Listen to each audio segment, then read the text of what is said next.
That's the pedals fitted. Nothing much exciting to report about those, really. Just don't do your bolts and nuts too tight because you need it to move fairly freely. Also, you got a spring there to bring it back.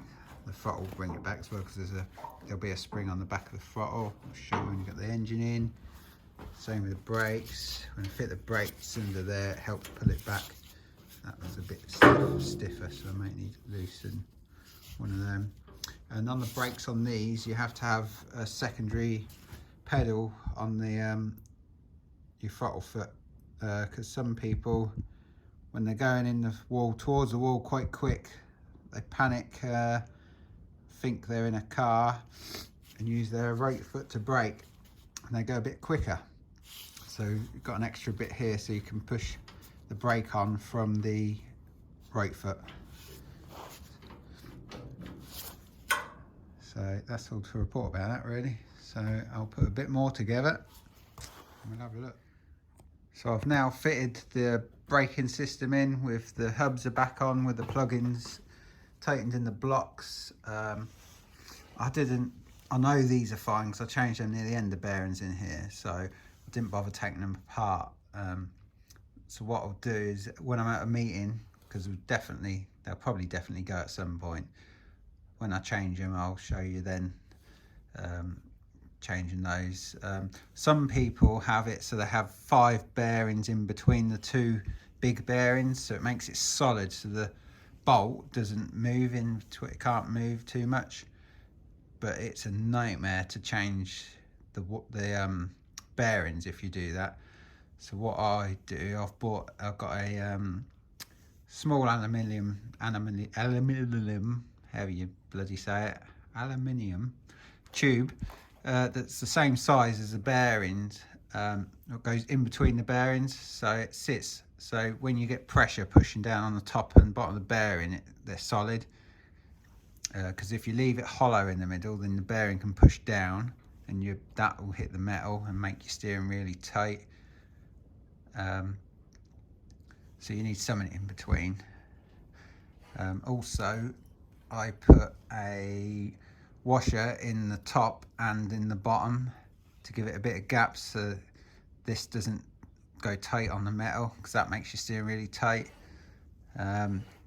If you do that, you have to do the same to the other side. So if you have one washer in the top this side, you've got to have one washer in the top the other side, because obviously it affects the height. You can't stagger it.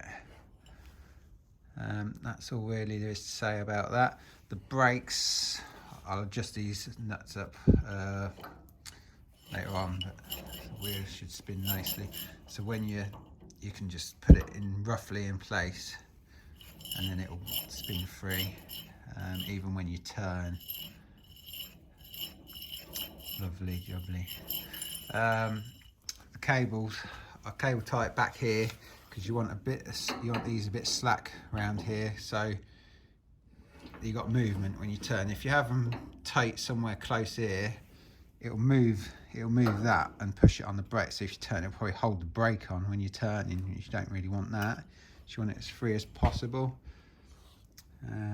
Cable tied just into place in the back, and I've not connected this yet, which goes on to your brake, which pushes that in to turn the brakes on, because obviously I've not got the axle in with the disc. So if I do that, there's a good chance it'll push out further than it should, and it'll leak brake fluid everywhere, push the piston out, and the piston will probably get stuck out and you have to take it out and put it right again. So I don't want to do that. So I'll leave it off until the end, or until the axle's in with the brake. That's about it to talk about them. With your plugins, you want to have a little bit of caster. So I think when these are built, they're already set with a little bit on the blocks, but the plugins here that go into it, you want them slightly so they're laying back. You definitely don't want them laying forward a bit, so level or laying back a touch, so you got a bit of caster, so it'll make it handle a little bit better on those. So there is really to them. Yeah, obviously these set your camber. You want your camber like upright really. You don't really want much camber at all. On the wheels, I think you're allowed 15 mil, but don't get anywhere near that. You don't need to. I don't think it really does a lot, to be honest. It definitely hasn't affected car. So yeah, I'll next job, I think I'm going to put, I have to put ballast in now because I lost a lot of weight. So it'll go under there, under the middle of the seat. So I'll put that in next. Right, as I say, the ballast has to go under your seat, central under your seat. So I've got it behind here. I've got these little lead ingots. I think they're 1.8 kilograms each or something like that.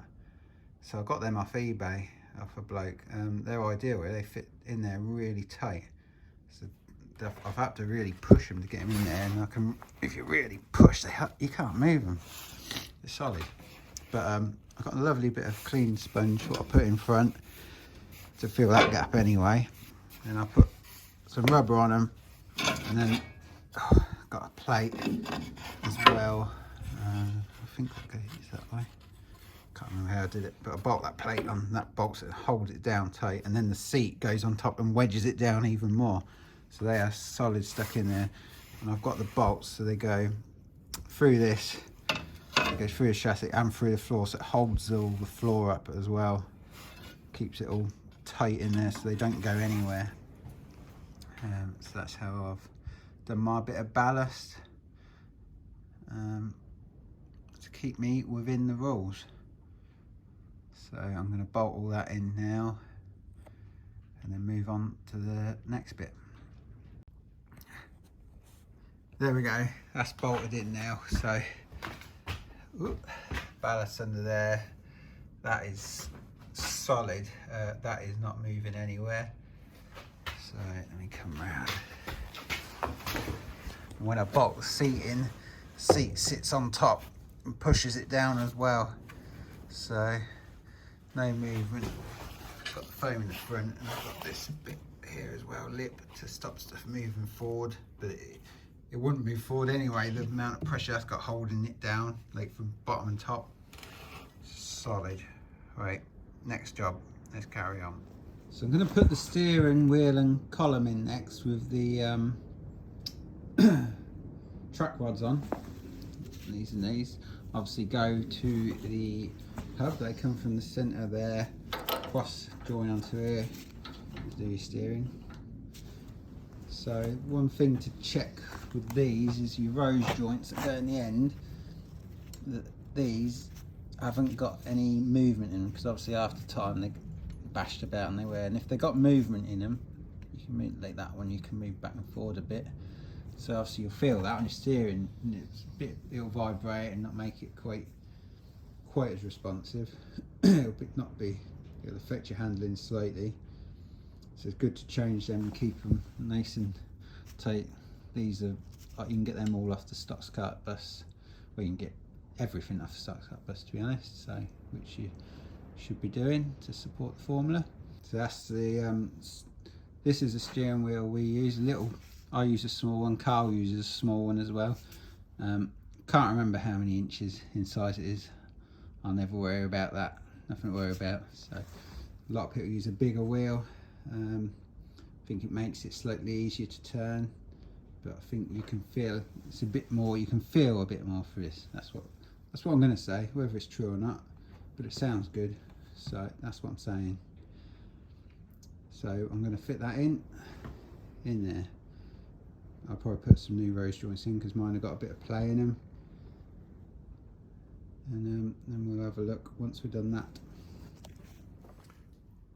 Right, I don't think I really need to show you this, but just in case, when you change a rose joint on the track rods, obviously you've got the locking nut there, so obviously loosen that first. Obviously as soon as you loosen that off, that turns nice and freely.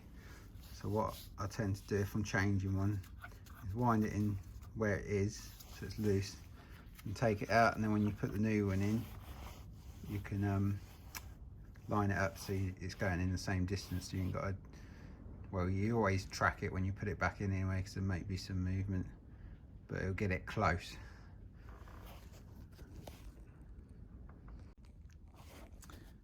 And don't forget, obviously one end will be right hand thread and the other will be left, so it's left hand thread will tighten it, turn it left.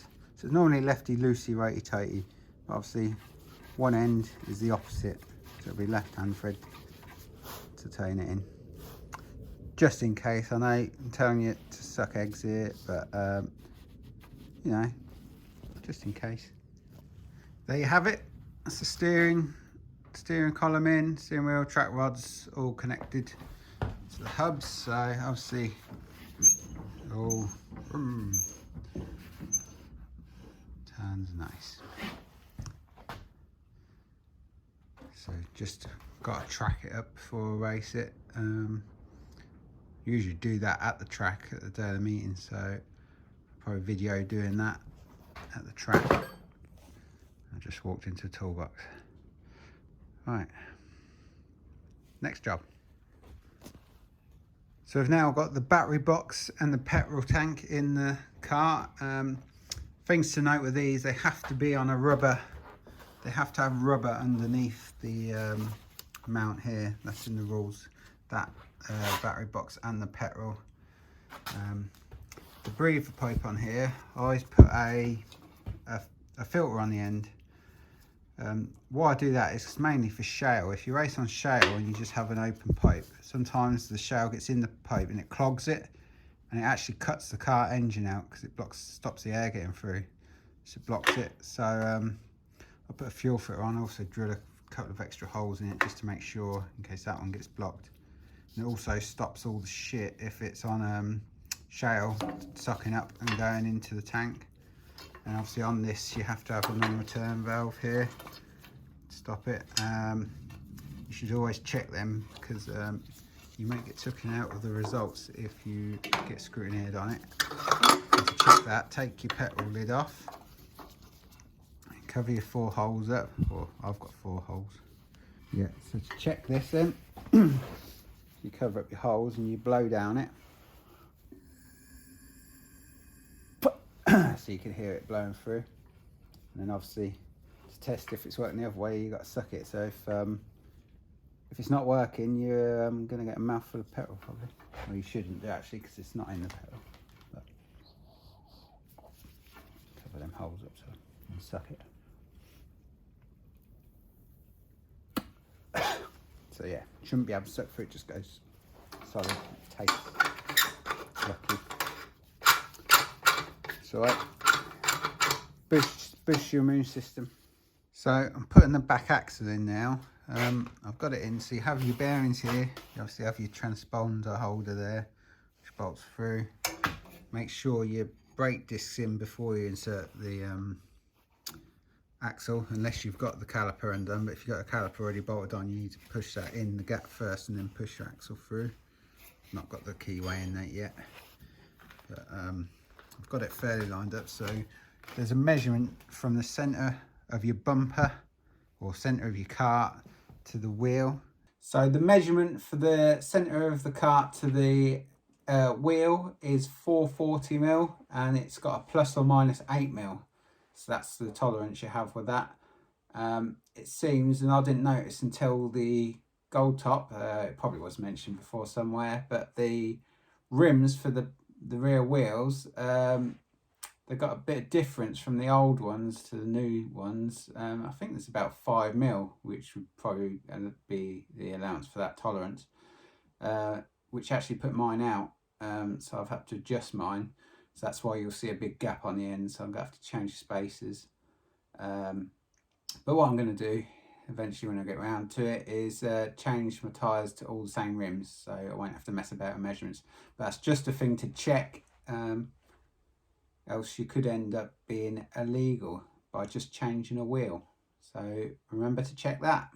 And obviously that's been pre-measured, and I've made, most people have these. It's a certain size, so you know that's, so when you've got your wheel bolted on and your stub, your axle can't push it across because it's going to be solid with that. And so that's the right length, so you know where to have it. So you put your hub on the end there. But what's happened to mine, and I suppose it would after time, it's sort of the axle's pushed in the end of it. So what happens is the end of the axle probably sticks over that. So what I've done, let me find it, made this washer. So I've got a big washer and a smaller washer, welded it on top, so it's indented, so the axle sits inside that. Because what will happen if you don't, you have your stub, you'll have this on. I won't put the keyway in it, I'll just slide it. So you have that on, and when you've got your keyway in, it'll have a bit of movement, so it'll move like that without moving the axle. And you don't want that, because that will cause it to probably start bouncing and stuff on the corner. It'll make yank your chain a bit and help your chain come off. So once you've got that on, if there's a bit sticking off the end, because it's worn, it won't be hardly anything, but don't take a lot. And obviously the washer sits over it, so it goes tight onto this and pushes it tight onto that. So I just thought to say that, and obviously remember to put your keyway in before you put it on, so that will turn the axle. Right, that's the back axle in now, all done. Hubs on tight, brake discs in the middle, and tightened it up on the bolt there. Keyway goes through. I always put a bit of insulation tape both sides. It helps hold the keyway in. You know, if it moves, it probably don't know. It helps stop it move if it does come loose. But I like to do that anyway. I think it looks nice. This side in. Oh, don't know if I mentioned the grub screws here. What we do is drill into the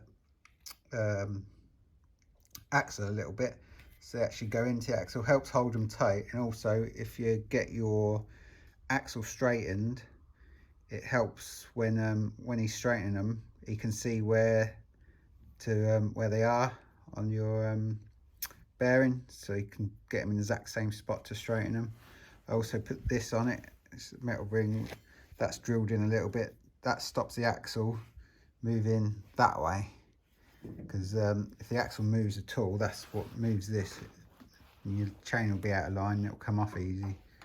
I've not tightened this up yet because I've not got the engine in, because obviously I've got to line it up with the chain. But when I do, I also put tape, green tape on them as well. Bolted the freewheel. That should be able to spin that nice and easy without it even moving the axle. So I've not got a chain or nothing on that, so there's no resistance on that at all, and I can spin that and not move it at all. And I've done that with an impact gun, so you can have that really tight and it should still spin nice and easy. And that does get checked on scrutineering, especially on shale, because if it's locked, it'll probably give you a bit of an advantage, so they always check that. So just make sure it's nice and free spinning. So that's the axle done. So the threads have gone on this, so it won't tighten up, which holds the key starter on. So what I'm going to use, I'm going to re-drill it and use a helicoil, which is this kit here, which are really good. So what you do, I think you got M5, M6, M8, M10 and M12. So you grab the drill bit you need to drill it, then you thread it with a spot threader.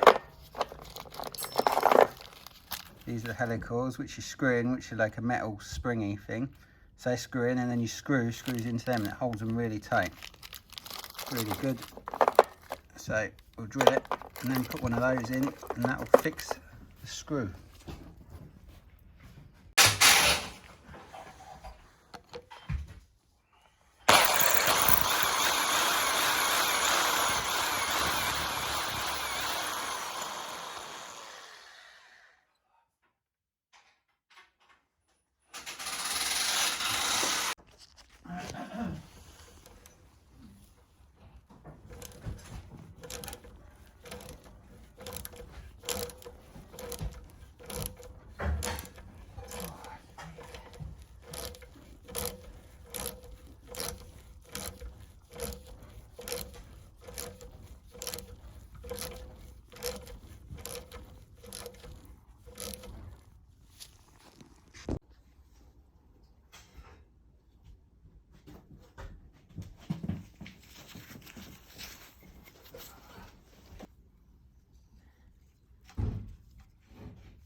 tricky with one hand.